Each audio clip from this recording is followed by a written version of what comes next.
There's a lot of information that we have available. There's some copies of some of the papers and some of the articles at the back. We've also given them to Bruce for distribution. There's two major reports that I'll talk about a little bit. One is the review by the National Research Council on corrosion control for prevention strategies for the ductile iron pipe that was done on the review of the Bureau of Reclamation Standards. And the other one we'll reference is the TG14 committee, which is the technical committee report on corrosion and corrosion control code for buried cast iron and ductile iron pipe.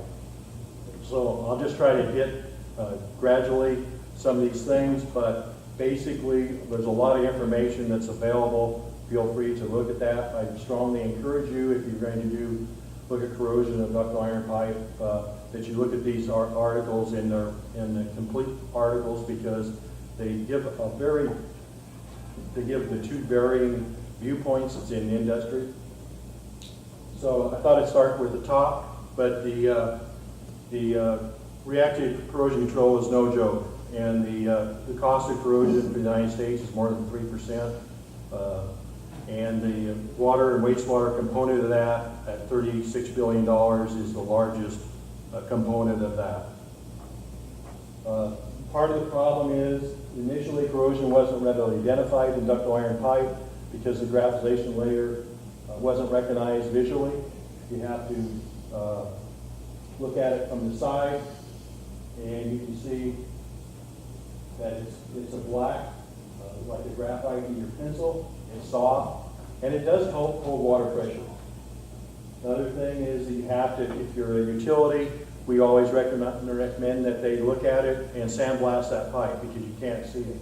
In this case, in Laramie, Wyoming, there's a fracture that you can see here that was you couldn't see it in the cast iron pipe.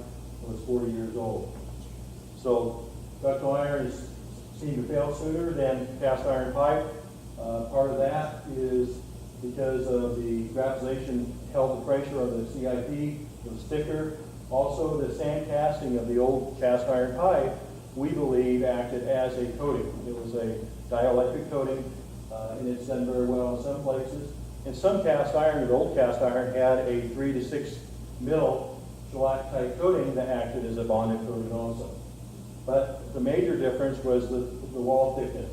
And as you can see here, if we had a cast iron pipe, it was 1.5 inches.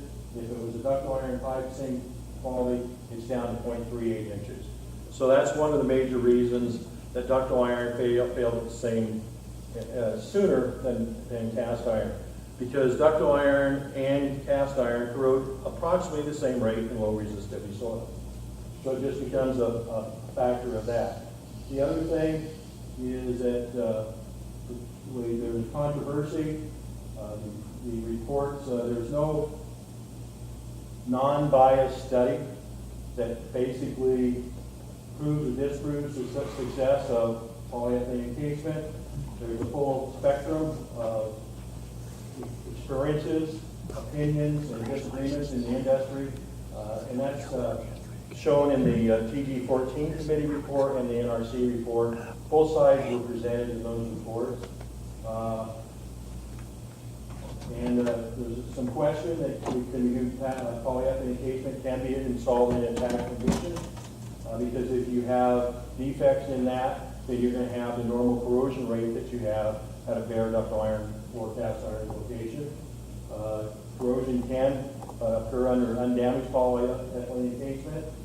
There's documentation on that. And corrosion can also occur on cathodically protected polyethylene encased ductile iron pipe. And there's a degree of electrical shielding with cathodic protection of polyethylene encased ductile iron pipe. And there's some concern on microbiologically influenced corrosion. So, works well in some conditions. For example, in Boise, where the soil resistivity was too bad, we had some work at the water treatment plant there. We dug up some bare ductile iron pipe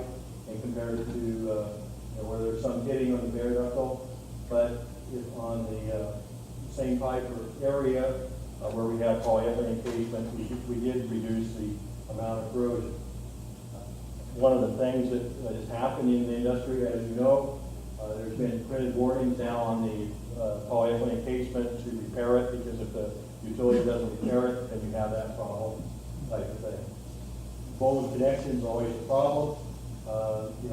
We actually recommend that bolted connections and that type of thing, we use some different types of coatings on that to minimize the perforations of the ductile iron and the thing. One article by Russell Corrosion went through the where they had seen problems with polyethylene encasement, some places in less than 5 years, in more corrosive soils, from 1,000 to 5,000, they said 15 years or less. This is their information, it's in one of the tables, one of the things. But basically what they're saying is that we have seen problems. We saw problems in Cape May, New Jersey. The first leak occurred in less than 5 years on a polyethylene encased sewer system before it was even in operation. San Diego, that was one location that was touted as a success story at one time by the ductile iron pipe. And they came back and looked at a number of these locations, and they were having problems on this 8-year-old San Diego project. So we know that corrosion can occur on undamaged polyethylene encasement. We've seen that happen because one of the DIFRA sites, or City of Denver sites that DIFRA touted, was the Marston Lake site, and basically soil resistivities were relatively corrosive, 1,300, but we had a corrosion pit at the damaged location. These were potentially damaged. They were trying to show that you could have damage here and another location wouldn't. But what happened is that they had 43 mil deep pit at the damaged location that was intentionally damaged, but on the opposite side of the pipe they had 68 mils. So it was 1.5 times what they anticipated that they got for the damage. So we know that it does occur. This is just pictures of that. Sure, in the Wyoming project, 1,350 ohm 7-meter soils, again, ironically, saying it was in Denver. We did an evaluation in 91. The polyethylene encasement looked to be corrected and folded and taped in place correctly. But when we looked at the pipe, we found a pit accidentally at 180 mils out of a 340 mil, or more than 50% in 12 to 13 years. Since that time, last year, we actually had a leak in that same location. In Vancouver, BC, they excavated 3 sections of polyethylene encasement that was 14, 16 years old. What was interesting about the information that we got out of, they discovered some major pitting under undamaged polyethylene encasement. The city went back and tape-coated and thought it protected their DIP in this area. But what was most interesting is that the cement mortar lining and the double cement mortar lining that they used and the graphization actually held pressures up to 650 psi. So even though we had corrosion occurring on that pipe, the graphization and cement mortar held the pressure for a long period of time. And that's what we see on ductile, is you don't have the small pinhole leaks like we see in steel pipe. You have this size because finally the graphization gets away. And it's a lot larger. When it gets big enough, it can't hold it, so you have more catastrophic breaks. Undamaged polyethylene at MIC, it happened on 15 to 16-year-old ductile iron force mains that were Colorado Springs, Colorado. They had 2 leaks and problems because there were force mains, EPA violations. So they started looking at the evaluation methods to determine how good the pipe was. What they did is they used what the industry calls smart pigging. It's the adoption of the oil and gas industries where they go in with a pig that's electronic type pig, not for cleaning, but for checking wall thickness and determining wall thickness and pitting, that type of thing. They used that. It was a very, at that time, it was a very novel concept in the water industry. And they found that they had almost a very high degree of number of hits. undamaged polyethylene. Here's less than 15 years, you know, and they basically had to replace the pipelines. You know, and it basically, because it was MIC, we had a food source. First leak, whether it came from a joint or from a leak, pretty soon you started having quite a few leaks. The polyethylene line pipe, it wasn't coming from the inside, it was coming from the outside. And they had to spend almost $13 million plus on the pipeline on their to replace their two force mains. Calgary experience with polyethylene encasement. Basically, they say that how the Canadians are ahead of the United States in how they treat corrosion control. They have a lot more problems and a lot more leakage, so they've went to a lot more aggressive forms of corrosion protection for pipe. But they've said basically that after 30 years, they quote from the two studies that we can say that roughly the polyethylene encased ductile iron pipe offered us about a 30% average reduction in corrosion rate, and consequently in corrosion break rates where no uninsulated copper surfaces were involved. So even polyethylene encased, they only got a 30% reduction in the break rate. PE insulation, our recommendations, basically, we try to do it with repair all damage to polyethylene encasement as the new warning signs say. Always bond all joints and install monitoring test stations, even if you're not going to put cathodic protection on it, because then you can put cathodic protection on it if you have to. Use a tube form so you have less areas of water or oxygen can get in. Take it at 2 foot maximum so that you minimize the amount of oxygen that can be replenished. Use only approved polyethylene tapes, petrolatum tape with Teflon coated fittings so you don't have the problems with bolts and that type of thing. Use select backfill and to minimize damage to your polyethylene encasement and the corrosivity of the environment. Isolate and coat your appurtenances, copper surfaces, that type of thing. Use cathodic protection if it's required. We like to use distributed compressed or ribbon anodes with polyethylene encasement to minimize what we call electrical shielding type of thing. And consider use of anti-MIC and micro-perforated PE, especially in locations for wastewater or high sulfate soils. Treat polyethylene, we try to treat polyethylene encasement like a coating, so we do testing on it. Don't damage it, don't damage the asphalt shock coating. If it's damaged, fix it. Repair shock coating, as I said. Also, use only virgin material. Make sure that the polyethylene manufacturer provides you that certificate and that the pipe manufacturer, because part of the problems that we've seen in the industry is in using recycled polyethylene material, polyethylene encasement. It breaks down over a period of time and you may have problems.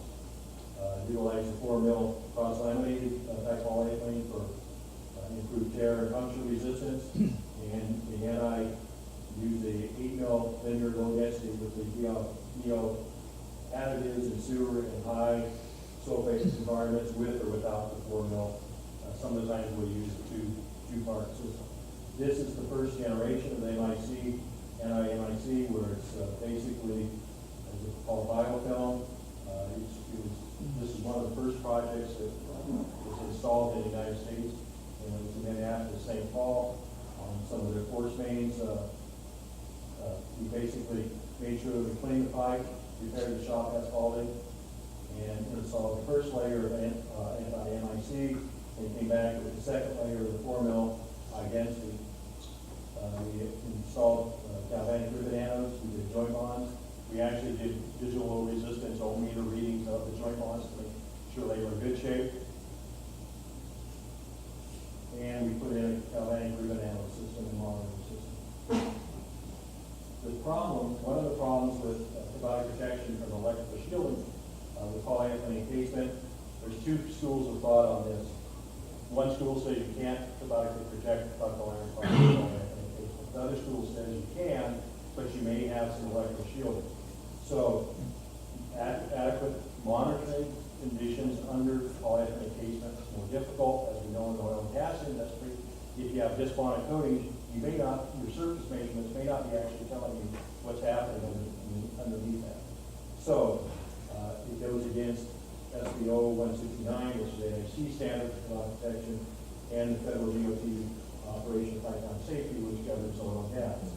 But the long-term current with polyethylene encasement electrical effectiveness is also unknown, and there's no long-term non-biased study that proves or disproves. The closest that we have is the NRC study. But basically what happens is if you have a defect here and you have a corrosion cell here under disbonded coating, be it polyethylene encasement or disbonded type bonded coating, you can have a corrosion cell here and the product protection system can hit to here and protect that area. And everyone agrees on that. How far it gets back underneath that tight, or not tight, but closely fitting polyethylene encasement is a function of the electrolyte, the current density, that type of thing. And we've seen locations that you have problems on that. So higher current requirements are also required on polyethylene encased and type bonded coatings, dielectric coatings.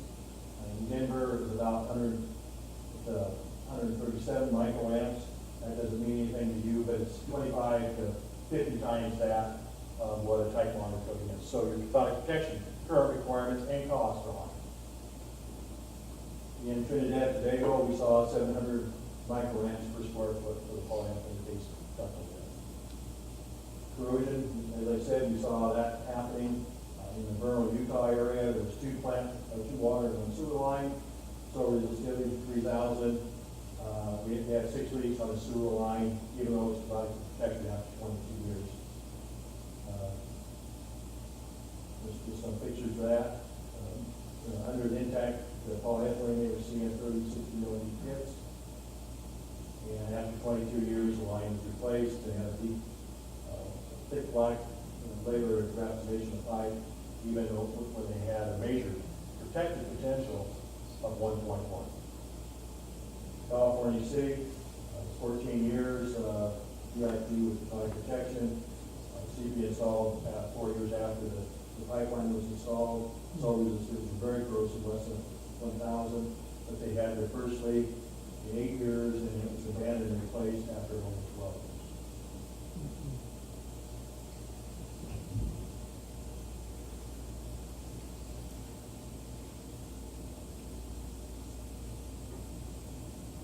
I'm stuck. In more ways than one. Okay, this is a picture of the pipeline that was replaced after 12 years. Now we're going to get a little bit more into the technical part. That was basically methods to, because corrosion control in the water industry is not regulated, like it's in the oil and gas industry, we have to assess the risk. So you can do nothing, ignore it, and you can get away with that if your soil conditions are appropriate. Some of the time you can do nothing, and you have a very high cost of doing that. There's a number of different studies. The AWWC C210 for polyethylene encasement is above 10 points. There's some charts out of Australia. Bureau Rec has a probability. If it's above 2,000, they do certain things. 2 to 3, they do certain things. We'll talk a little more about that. I developed a 25-point risk assessment. It's one of the papers. Basically, worked in combination with the Washington Suburban and the Bureau Rec approach. And the different industry has worked with Corpo and come up with what they call a design decision model, DDM, but that's proprietary. In mine, I'll talk a little bit about that. We look at as a checklist. The numbers aren't valid. I mean, the numbers aren't concrete. Basically, what we're trying to say is look at your soil conditions, pH, that type of thing. Your pipeline function, is it a transmission line or distribution line? Treat them different, and then look at other factors. Is it going to be in the middle of town or difficult to replace? Do you have other interference sources? What's the contamination? Do you have salt coming from the roads of de-icing type salts? Do you have fertilizer from those type of operations in farms? Or that type of thing. And look at your leak history. If you had problems with corrosion on iron pipe, steel, or ductile, or cast, you're gonna have problems in the future at the same rate if it's not protected. Corrosion control cost benefits, basically, a study by East Bay Mud out of Oakland, they said that for every dollar they invested on CP, they got a $4 return. It helps maintain system reliability, reduce unscheduled repairs, and as water becomes more expensive, the cost of water goes up a lot too. We are proponents of doing a leak repair. Cost and life cycle cost analysis with projected leak rates in mind. Because when you do that, the initial cost may not be your long-term lowest cost most of the time it is. So basically, the cost for coated ductile iron, CP ductile iron, about 1 foot more than for steel pipe, mainly because of the difference in joint bonding, because you have to joint bond twice as often on ductile iron pipe for shorter joints than you do on steel pipe. So the NHC PE Corrosion and Corrosion Control Committee, it was a revision of an earlier document from NHC publication 1080-292. It reports it took over a 14-year period of time because it was such a controversial subject. It consumed 4 different chairs and various committee makeups with 15 drafts and revisions. We had multiple meetings, a very vocal opinion. Multiple negative votes had to be resolved, and now it's out in the final document, and that's to be obtained from the NHC website, it's an NHC member. We also have it back in the room, the paper that's given at 2013 NHC National Conference on what this process developed. What it does is it reviewed published data both in the United States and abroad with 150 references, has varying opinions about the need for corrosion control and the benefits of ductile and cast iron pipe. It's basically set up, because it was such a controversial subject, it's basically set up as a point and counterpoint. One side would give their point, the other side gives their point. Neither side were happy, so it must be somewhat balanced. And it provides a very useful document to the engineers in making decisions regarding the need or not the need for corrosion control at that time. It identified some future considerations, which I'll talk to you about a little bit. Develop quality performance for water line corrosion protection systems, not only for ductile iron pipe, but for all types of pipe. Need cost benefit, corrosion mitigation methods. We look at that. Advanced monitoring of polyethylene with protection. Studies of bonded coatings on ductile. Use of micro-perforated polyethylene with CP. Use of anti-MIC polyethylene. Long-term effectiveness polyethylene. And the other is a controlled slow strength material, flowable backfill, that type of thing. Because that can, if it's done right, can increase or decrease your corrosion rates in the corrosivity of that environment. The TG 14 report benefits, basically it summarizes the pros and cons. I strongly recommend that you, if you're looking at corrosion of ductile iron, that's one document that you read in its entirety prior to making a decision. The Bureau, also what happened then is the Bureau listed the ductile iron lobby was making it very difficult on them. They had a standard that basically, if you had soil resistivities of more than 2,000 ohms, or if you had 2,000 ohm centimeter soil or less on 10% of your route, you had to use bonded dielectric coatings, corrosion monitoring test stations, joint bonds, that type of thing without protection. And they were getting pressure from the ductile iron people, so they basically went to the National Bureau Standards, and ask them to do a review of their technical memorandum. It's available on the website for both the National Materials Advisory Board and the National Academics. So it's a very good document. It's 170 pages long. It has 276 references or footnotes. The NRC committee was made up of 10 volunteer experts. All it was professional engineers, end users, corrosion professionals, and representatives from academia. It was a very, very knowledgeable group that was put together. A lot of them were doctors. I was dressed as a doctor, but I said, no, I'm just a doctor from school or docs. I don't have a master's or a doctor's. But basically, it was very well thought out. Academia really questioned some of the things at the end of that about how DIFRA had done certain things on the data reporting and some of their statistical analysis information. And it's a very good article to give you a broad overview of the whole industry and not the land. In addition, it was reviewed by 8 additional experts who had comments. That was independent of the original committee, and those comments had to be incorporated into it. Read it in its entirety. The paper that we have here that we helpful author kind of summarized that we gave in 2013 at the NEC conference, kind of summarizes what that process is about. It answered the charge of the NRC and the committee was to answer the following 2 questions. Does fall application with provided protection work on ductile iron pipe installed in highly corrosive soil, and will fall application provided protection reliably provide the minimum surface life of 50 years?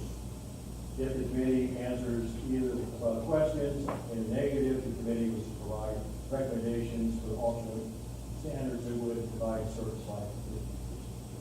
As I said, the point of contention was basically that the Bureau was requiring on ductile iron pipe that they had to use a type bonded diameter. So reclamation presented their requirements that holidays they knew that were justified because they knew that holidays and tears can do occur in polyethylene encasement. Corrosion can occur under intact polyethylene encasement. Holidays allow water, dissolved salt, dissolved oxygen between the PE and pipe wall to continue with this holiday corrosion. And while CP can mitigate corrosion at holidays, they admitted that will not, because of electrical shielding problems, because underneath the polyethylene encasement, and in mildly or moderately corrosive soils, corrosion rate can be above slow enough to reach the 50, may not be slow enough to reach the 50 life. In highly corrosive soils, the corrosion rate may be likely to not allow their surface life that they want to be reached. Basically, they gave us a surface life that they wanted based on the risk tolerance off the oil and gas industry data from DOT. The committee used this data to provide a risk tolerance for comparison purposes, and we actually get some very good forward thinking from academia that use statistical analysis and risk assessment methodologies and came up with 3 threshold values. We looked at how much polyethylene encasement we see by protection is involved in the United States. Found out that there was about 353 miles. A number of polyethylene encasement had failures. With that, we found that there was 9 failures. We could only agree on 3 locations with 3 failures. Agreed on the analysis to analyze those, because the 4th location was on a sewer line, and I showed you that they had 6 leaks, so it was discounted. This is the one of the leaks on the southwest pipeline in North Dakota. It's on a caudically protected pipeline, days at 15.8 mil per year corrosion rate. This is another one in Akron. I got 86.6 mil per year corrosion rate. This is the one in California City I talked about earlier. We had a 44 mil per year corrosion So basically, we looked at, body protection with polyethylene casement may not work, had examples for that. We also looked at the success or lack of success on coated ductile iron pipe in the United States. We found that there was approximately 860, in 1999, when we looked at this, there was 860 miles of coated ductile. In 2008, when the committee looked at it, we could find 526 miles. The other 335 miles, we weren't able to update information because of the shortness of the study. We couldn't get all the utilities to respond. And ductile iron coatings, which was interesting, with ductile iron pipe that you could use approximately 10 years longer than polyethylene based ductile iron pipe with CP. And that was interesting because some of the Canadian cities had started using it because their problem with ductile had started using it earlier in which the oil and gas industry said, okay, we're going to use this type of coating, develop it for the bell and stick it on the ductile and that type of thing. I'll just glance over these. Basically, NRC committee difference with ductile, different on the reporting policy procedures. Particularly troubling to the committee with the use of weighted averages or mean maximum pitting depths without maximum and minimum pitting depths, or the distribution of pitting reported the combination pitting data from various sites with different corrosion behavior, the lack of reported time-dependent pitting dates, depths when such resorts are available, and then realistic short barrel times before excavations as short as 1 year, combined with total study times as short as 3 years, for example, for the study of the potentially all. They also went on to say that the random dig they didn't feel was a method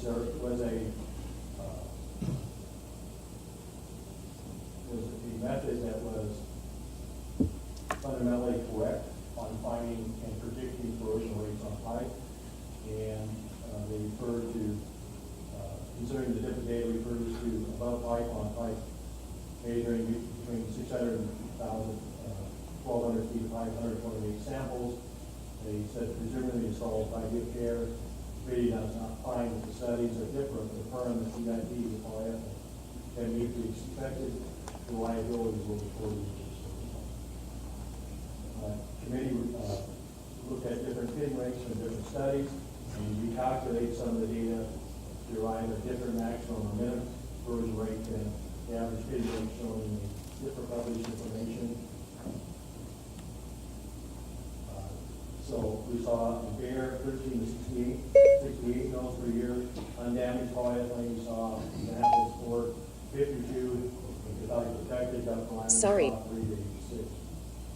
So based on that, we calculated the criteria that the Bureau had given us, resulted in 0.03 failures per mile, or 1 failure in 53 miles, which did not meet what the Bureau wanted. So the response to the planning committee to the explanations question number 1 is polyethylene casement with polyethylene ductile iron installed in high corrosive soil. The committee quote says, finds that if manufactured and installed correctly, polyethylene casement with fire protection is a betterment to Bear and has manufactured ductile iron pipe without fire protection in high corrosive soil. Question 2, will polyethylene casement fire protection provide a minimum service life of 50 years? The committee came back and said, quote, finds that the limited data available and the scientific understanding of corrosion mechanisms show that ductile iron pipe with polyethylene casement and fire protection is not likely to provide a reliable 50-year service life with highly corrosive soils below 3,000 home systems. So the responsibility, we answered negative on one question. He said after considerable study and delay, deliberation, committee finds that using the performance of bonded dielectric coating on steel pipe with CP as a benchmark for reliability and based on availability, is unable to identify any corrosion control method for PFE that would provide a reliable 50-year service life in corrosive soils. But we favored ductile iron pipe with type liner coatings because of the alternatives considered. The committee was of opinion that because VIP systems with bonded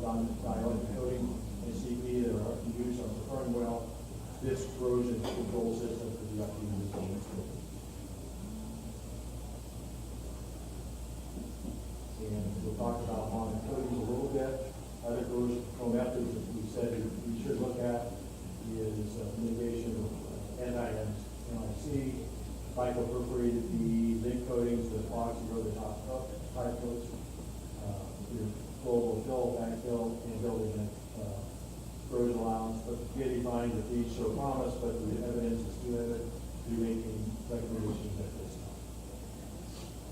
So, DICRO challenged the study, and the Department of 30-year letter response was that the NRC committee had fulfilled their technical obligations. The Bureau felt that the technical were correct and continued to use their technical memorandum.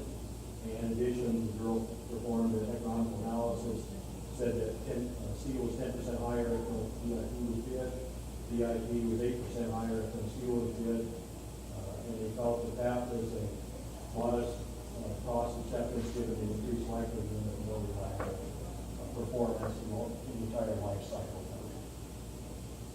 2 years moratorium on coatings by these ductile iron manufacturers has changed. At one time, they were saying we can't repair the pipe.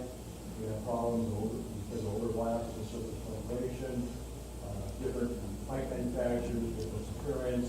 So that difference makes a difference in how you do your coating. We've been able to historically coat ductile iron pipe as the NRC study shows.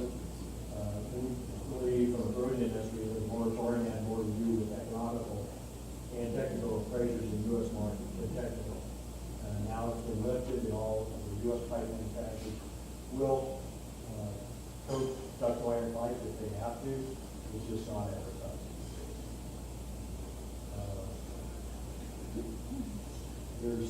We can do surface preparation on ductile iron pipe just like steel. You just have to be a little careful.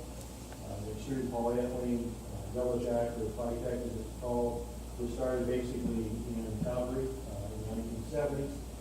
They liked that coating process and selected that and looked at several methods of doing it, or several different coatings that got available in time in the 70s, like that, and started extruded polyethylene ductile iron pipe in 75. They had no reported problems through 2008 on 372 miles of pipe. It's available also in Europe as one of the most robust ductile iron pipeline coatings.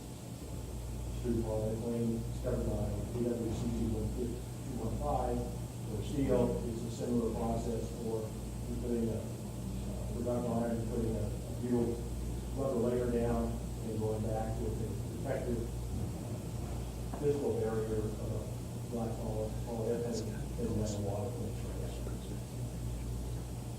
This is polyurethane coated pipe that's also done in the United States, and it was done in the United States. It's since been discontinued. Ductile iron manufacturers like to do the Phytech systems a lot more than they do polyurethane. It's still done overseas. It was done in San Diego and some other locations. We have some on some of the projects we have in the South Dakota market. In Europe, polyurethane line for the ductile iron is done. Also, there's zinc aluminum oxide with epoxy overcoat called PAM, and polyurethane had over 3,000 miles done in the Asian market. J-coatings is one of the earlier J-coating methods that we used on ductile iron pipe starting in the 70s. Here's a picture of Philadelphia. They had J-coating pipe protected in the 1980s.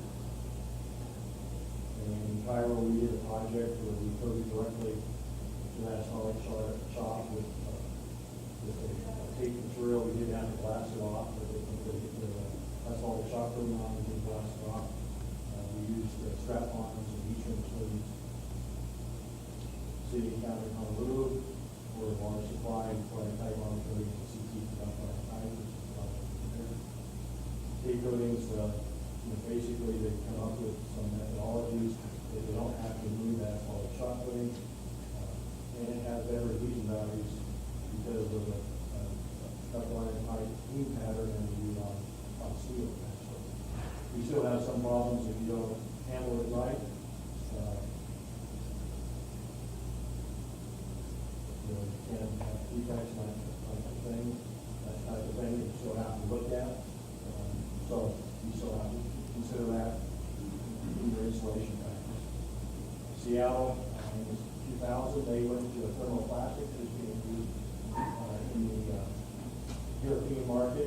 it very well. Basically, you use a fusion bonding epoxy process with thermoplastic. They like it because you do the thickness directly in the gel. And we also have fusion bonding epoxy coated pipe and fittings, as you know, strengths now available. So we have thousands of miles in the international cases it's been done. And so there's coating moratorium that's needed to underline people. All of them are doing it. It's mainly done with projects in Philadelphia here right now, with or without asphalt. There are some foreign ductile iron suppliers that will provide pipe with pipeline coatings. Also changed the markets. Here's a project on the East Coast in 2010. There's a project we have in South Dakota where we use doing directional drill with EIP and use the project with heat shrink sleeves and special overwrap on the heat shrink sleeves for directional drill. Recent polyethylene approaches to address previous issues. Use of one of the things that we looked at, we call micro-perforated. We looked at small holes in a grid pattern to minimize the chance of electrical shielding. First generation of the anti-microbiological biocide to minimize MIC corrosion issues. We did that on a project, as we said, on Minneapolis, St. Paul. Now they come out with the second generation where they added a volatile corrosion inhibitor to stop or slow down or stop the high initial corrosion rates that you see under polyethylene casement and oxygen is still up to high levels until it's depleted to the first couple of years of its therapy. Micro-perforated polyethylene, instead it was developed by Fulton Enterprises in an effort to try to minimize electrical shielding concerns. They did a data test site in the Florida Everglades. U.S. pipe test site, and it looked like the current requirements per square foot was 1.1 to 2 micrograms. We only went up per square foot. It did build up the calcareous deposits, which you want to see, because that means that you have a current going to all of those locations. There's no corrosion seen on the pipe when they looked at it, the samples. Additional testing and operational history was still needed, but it kind of fell out of favor because of the DLIL introduction and the current requirement type of thing. So in the United States now, the zinc coatings, there's a movement to the coatings of the new VO-vinyl polyethylene. VO-vinyl that was developed and had by Fulton Enterprises also combined the anti-MIC biocide with the molecule corrosion inhibitor to stop both MIC and galvanic corrosion. They also did testing in the same area, and there was it shows good promise. This is a nice NAC paper by Mike Burton and Jess Hyde and George Action. Fulton Enterprises and kind of talking about each process. Half is sold by Fulton Enterprises. DIPA is now selling the VO-vinyl to its member companies, and that helps finance their operation. We think that it holds promise in a smaller distribution type system. Also now we're seeing in the market metallized zinc coatings now being offered in the United States. They were originally offered in Europe for the last 50 years for its forms. There's an ISO standard for them, 130 grams per meter squared. Minimum 200 grams nominal of zinc. U.S. is offering a different top coat standard, that's called the epoxy, and either the regular polyethylene or the vinyl polyethylene. Overseas, we're seeing they will also offer additional top coats. The zinc VO-vinyl, we feel, is better than the old approach, but it's more expensive also. So many questions to resolve. We have a ratio of the zinc corrosion, the south corrosion on that, basically may be very high. Our understanding is what Europe has done and has patents on is they went to a zinc aluminum rate type of coating because they saw really high rates of self-pollution on the zinc alone. So to reduce that self-consumption, they went to a different product and didn't do that quickly. The other concern is what happens when you have a large area that tears or damage to polyethylene and the zinc becomes depleted in that area. Just like galvanized steel pipe, you're galvanizing on and your original corrosion will return. So the other questions that how long does the anti-MLC biocide last? We haven't seen any non-biased studies on that. And the DCI inhibitor can have you displaced by moving water situations, that type of thing. We like to consider joint line and CP backup on transmission systems. If we're going to do it on locations that are above 3,000 on soil, if it's below, we still believe that you have to go with the moving system. So challenges to owners, we say, is to accurately identify a risk and act accordingly, demand long-term performance with no leaks, failures, stop accepting corrosion as a normal way of doing business, be prepared to pay for increased reliability initially because your long-term operational costs will be less, educate staff and corrosion control, and we went as far as say use user truth for the ductile iron pipe, similar to what happened to concrete, which was the forerunner of the ASTM conference on the pipes. And in that, to get the truth out, exclude us consultants, pipe manufacturers, vendors, and just trade information to owners. Our challenge as corrosion consultants is look at the route for reciprocal risk as the soils and pipe function that take the heat. Be fair to all pipe materials, compare apples to apples. So educate our clients on life cycle costs, just not initial costs.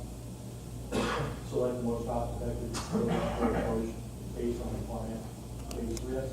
That's where we use something like the 25 point. As I said, the numbers aren't exact, but it basically is a methodology. Talk to them about that type of thing. And be open to manufacturers, new ideas, just don't copy the last specification. VIP information reference available, as I referenced the ASC 2014 paper by Mike Horton, US Pipe. It's a good summary of zinc coating history in Europe and now in the United States. There, NAC PG14, the Neural Record TM documents also available NRC and references from the TG NRC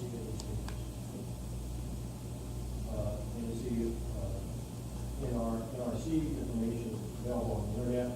Some of my reference papers were provided to UNL, as I said, are available here electronically. And the NRC and TG14 identify additional needs on corrosion control overall pipe types. So I'd like to thank you for your time and try to answer any questions.